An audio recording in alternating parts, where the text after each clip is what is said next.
call another speaker. The next one is Abhijit, Dr. Abhijit Patil, who is a good friend of mine now. He has been helping us in our transplant program in Patna also, and he is very keen in the transplant. And today he is going to talk on kidney donor with urolithiasis, current evidence. So, Abhijit, Thank you, Ajay Kumar sir, for those kind words, and thank you, Mahesh Desai sir and Sabni sir for the opportunity. Am I audible and visible? you are visible, very, no problem. Okay. Okay. And Thank so, you, sir. what do Okay. Well, I am Dr. Abhijit Patel speaking today on kidney donors with urolithiasis. What is current evidence and what is our experience?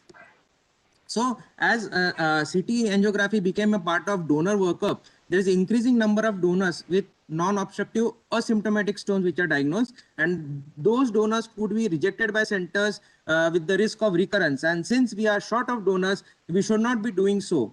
But in a study which did 2000 living donor candidates, the CT angiography came out with 3% of candidates who had passed symptomatic kidney stones and 11% had evidence of stones on renal imaging. And another study showed 5% of individuals had an evidence of asymptomatic kidney stones on CT. This could be small 1 to 2 mm calcification, the papilla, better known as Randall's plaques, of very uncertain prognostic significance. So, how do we decide whether to take the donor or not? So, it has to be based on the assessment of stone recurrence risk and the consequences of the kidney stones after donation. So, one or more episodes of kidney stones were associated with a twofold higher risk of CKD found in a study. But a meta-analysis of a large, huge number of participants failed to find the stone as a risk factor for CKD in the donors. Well, now what are the risk factors for recurrent stones? So prospective studies have found that the recurrence rate of kidney stones is 15 per 100 person years.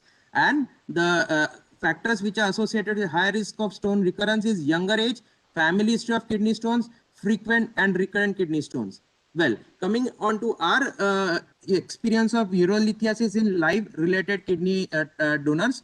Well, this was a very good paper published in Journal of Endourology in 2013, where we analyzed 12 of our patients with 4 males and 8 females with a mean age of 52.3. Well, the donors with calculus can be managed pre-operatively or during bench surgery, better known as ex vivo. So we manage 5 of our patients with pre-operative ESWL and 1 patient with with a RIRS.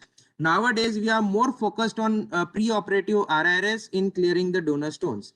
And out of the 6 patients which we did ex vivo, that is during bench, 1 patient we did with a 7 French pediatric cystoscope, we could do a URS. And in 2 patients, because of the tight ureter, we could not do it. So we did a pilototomy. And in 3 patients with a smaller than 3 mm stone, we just stented them. And then 2 of them had complete clearance. And then 1 had 3 mm residual at 3 months of follow-up and with no complications. So we did an ex vivo ureteroscopy using a 6 French pediatric cystoscope because it gives us stability and maneuverability rather than a long ureteroscope which prevents free movement of ureteroscope. We did not use fluoroscopy. The stones were removed intact with a procedure time of 20 minutes. And in 2 patients, we could, because of the ureter was tight, we did a pilotomy and we removed the stone intact with a 12 French nephroscope, and then the pilotomy was closed using Vicarial sutures. And at a mean follow-up of 3 years, there was no stone recurrence. This bench preparation just added 20 minutes, that too after the onset of cold ischemia, and hardly affecting the overall outcome. Now coming on to that, there's a very good paper, recent paper published, which says differences in American and international guidelines regarding use of kidney formers, stone formers as living kidney donors. Why this topic? Because there was a survey done in US regarding medical evaluation of living kidney donors, and as you can see, majority of the transplant centers in 1995 used to reject if there was history of stones and would accept stones only when it is not present and the metabolic studies were normal. And slowly in 2007, you can see more and more donors are being accepted. while 5% of the programs reported no policy regarding stone history. Again, a very good analysis done regarding survey which was participated by 72 out of 181 UNOS centers. And what did they find is that 66% of the transplant centers would reject would accept a donor only if there is history of single stone. 57 would accept if there is no metabolic abnormality. 41 would accept only when there is unilateral stone disease, and 43% would accept only when there is normal CTIP. So as we can see, there is lots of ambiguity with whether the patients with donors, the prospective donor should be taken as a candidate or not. So since long, the Amsterdam criteria have been the gold standard for them. And what does it say is that if the patient is a potential kidney donor, then there should, if there is a history of asymptomatic single stone, or the patient has asymptomatic single less than 1.2 centimeter stone, which is potentially removable, has no metabolic abnormalities, no UTI, and there is no multiple stone or nephrocalcinosis, which is evident on CT, then it can be he or she can be accepted as kidney donor. While if the patient has a stone types which have high recurrence rates like cystine, stuoid, stones in setting of inflammatory bowel disease, recurrent stones on appropriate treatment, stones associated with inherited or systemic disorders such as primary enteric hyperoxaluria, distal renal tubular acidosis, or sarcoid are not an appropriate candidates for kidney transplant.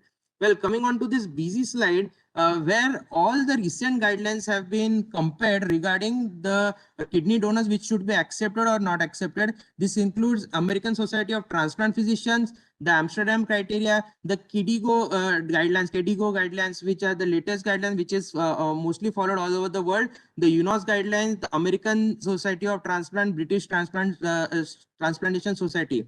Well, this can be divided into two parts: history of stones or asymptomatic stones on imaging. Majority of these guidelines say that leave the stone-free kidney with donor. The donor should have a normal metabolic studies. You should have an extensive donor and recipient counseling regarding the stone recurrence, and they should be with you for a long-term follow-up, either it be a donor or a recipient. If the patient has asymptomatic stone at the imaging, the donor should be accepted only when there is normal metabolic evaluation.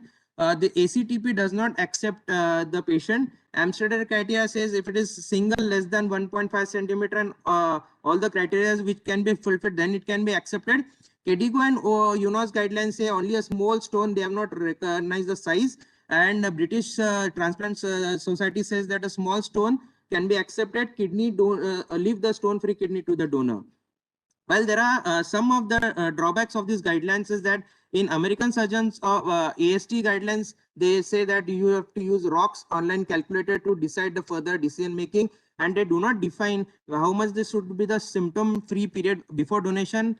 And these two guidelines, KDIGO and UNOS guidelines, also do not mention about the size, number, laterality of the stones that can be accepted, the time to elapse after symptomatic stones have been happened. What about recurrent stone formers? And if there is a treatable metabolic abnormalities, should they be accepted or they should be rejected? There is no consensus about this. Well, coming on to this, the guidelines say that you should use a ROCS nomogram to predict whether there would be stone recurrence in the donor. What is this ROCS nomogram? Is that they have given some points to parameters like age, male, gender, white race, history of family history of stones, any gross or hematuria during previous stone, uric acid stone, symptomatic stone in UV junction, renal pelvis, lower renal pole, any concurrent asymptomatic non-obstructing stone and such that. And then you total these points and you can plot them on this graph, and then you can find out 2, 5 and 10 years recurrence, and then decide whether to accept the donor or not. This is a recent article describing the outcome of donor gifted lithiasis. The various procedures that were done is pre-transplant ESW RRS, ex vivo URS of pulsotomy, or just DJ stenting, and outcomes are almost there were no stone recurrence in the donors. Well, coming on to management algorithm, this is what we had published in our study, is that if we have a prospective donor which fits the Amsterdam criteria, if the donor has less than 4 mm calculus, just we can do a DJ stenting of the graft and just follow up. If it is 4 to 15 mm, we do not accept more than 50 mm, 4 to 15 mm. If there's favorable anatomy and less than 1200 HU, can do a ESWL. If it is a hard stone, can do RRS. More of, we do what our protocol is nowadays, we use more of pre-transplant RRS and then confirm the stone clearance on a non-contrast CT. And if we have to do an ex vivo intervention, then we could do a pilotomy or a ex vivo URS. So to conclude, leave the best kidney with the donor. Endourological interventions can be done to render the donor stone free, as we are short of donors nowadays. The decision to do pre-transplant or bench intervention can also be taken decided by depending upon the size, location, and number of the stones. Preoperative RS can be safely done in pre-transplant settings. If required, ex vivo URS and pilotomy are equally safe and technically feasible. Some points that you have to take care to prevent ureteral trauma during ex vivo surgery is to minimally handle the ureter, limit the influx of irrigant fluid to be kept as minimum. A sharp ureteroscope or pediatric cystoscope is better because of maneuverability. You should put a digestion in all the cases where you have done a manipulations. And the final thing is that long-term vigilant follow-up is required for both donors and recipient. Well, thank you, sir. Thank you very much, Abhijit. Very beautifully presented. And